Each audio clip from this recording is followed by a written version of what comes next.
পার্বত্য জেলা বান্দরবানে আবারও দেখা দিয়েছে হামের প্রকোপ।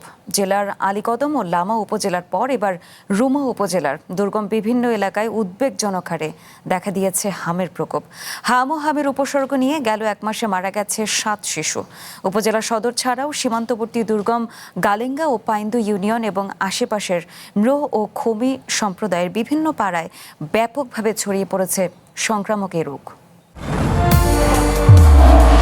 নির্মাণে নাম্বার 1 শাহ সিমেন্ট। জেলার উপজেলা ছাড়াও সীমান্তবর্তী গ্যালেঙ্গা ও পাইন্দু ইউনিয়নের ম্রো ও খুমি অধ্যুষিত বিভিন্ন দুর্গম পাড়াগুলোতে দ্রুত ছড়িয়ে পড়ছে সংক্রামক এই রোগ। জ্বর, সর্দি, কাশি ও শরীরে ফুসকুড়ি নিয়ে প্রতিদিন হাসপাতালে ভর্তি হচ্ছে শিশুরা।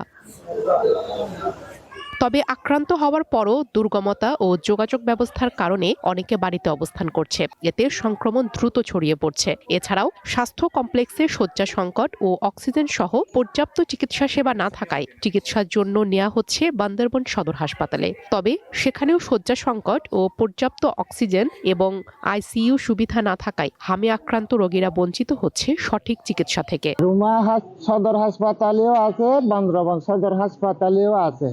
আমাদের কয়জন লোক আরো বাড়িতে অনেকজন রয়ে গেছে।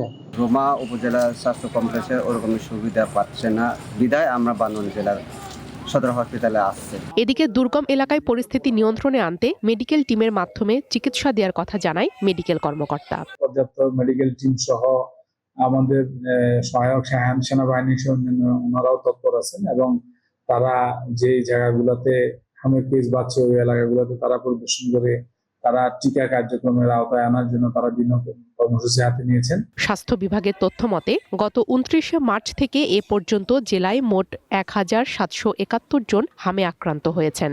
6 জনের মৃত্যু হয়েছে। তবে স্থানীয় ও বেসরকারি সূত্রের তথ্য অনুযায়ী চলতি বছরের মার্চ থেকে এ পর্যন্ত আলীকদম, লামা ও রুমা উপজেলায় হামের উপসর্গে অন্তত 12 শিশুর মৃত্যু হয়েছে।